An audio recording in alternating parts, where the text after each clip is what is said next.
ఓం శాంతి. Murali date 24/4/2025. Murali సారాంశం. మధురమైన పిల్లలు, వైజయంతి మాలలోకి వచ్చేందుకు నిరంతరము బాబాను స్మృతి చేయండి. మీ సమయంను వ్యర్థం చేసుకోకండి. చదువుపై పూర్తి ధ్యానమును ఉంచండి. ప్రశ్న: బాబా ఏ ఒక్క విషయమును గురించి తమ పిల్లలను ప్రాధేయపడుతున్నారు? జవాబు: మధురమైన పిల్లలు, బాగా చదువుకుంటూ ఉండండి. బాబా గడ్డం పరువును నిలబెట్టండి. బాబా పేరును అప్రతిష్ట పాలు చేసే పనులేవీ చేయకండి. సత్యమైన తండ్రిని, సత్శిక్షకుణ్ణి మరియు సద్గురువును ఎప్పుడూ నిందింపజేయకండి అని బాబా పిల్లలను ప్రాధేయపడుతున్నారు. ఎప్పటి వరకైతే ఈ చదువు ఉంటుందో అప్పటి వరకు తప్పకుండా పవిత్రంగా ఉంటామని ప్రతిజ్ఞ చేయండి.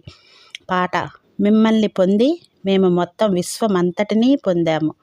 अच्छा मीठे मीठे सिकिलदे बच्चों प्रति माता पिता बाप दादा का याद प्यार, गुड मॉर्निंग और नमस्ते. हम रूहानी बच्चों की रूहानी बाप दादा को याद प्यार, गुड मॉर्निंग और నమస్తే.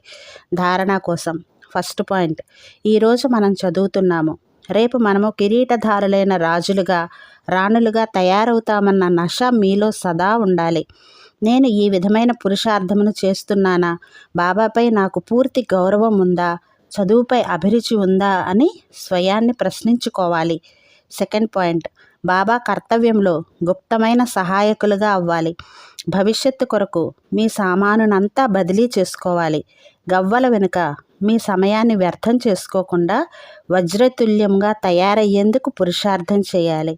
వరదానం: మనస్సు బుద్ధిని మన్మతము నుండి ఫ్రీ చేసుకొని సూక్ష్మవతనమును అనుభవం చేసుకునే డబల్ లైట్ భవ.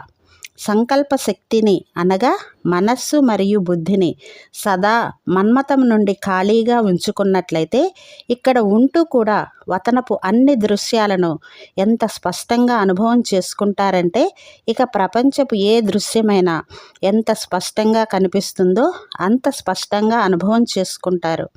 ఈ అనుభూతి కొరకు ఎటువంటి భారమును మీపై ఉంచకండి. భారమునంతటిని తండ్రికి ఇచ్చి డబుల్ లైట్గా అవ్వండి. మనస్సు బుద్ధి వీటి ద్వారా సదా శుద్ధ సంకల్పాల భోజనాన్ని చేయండి.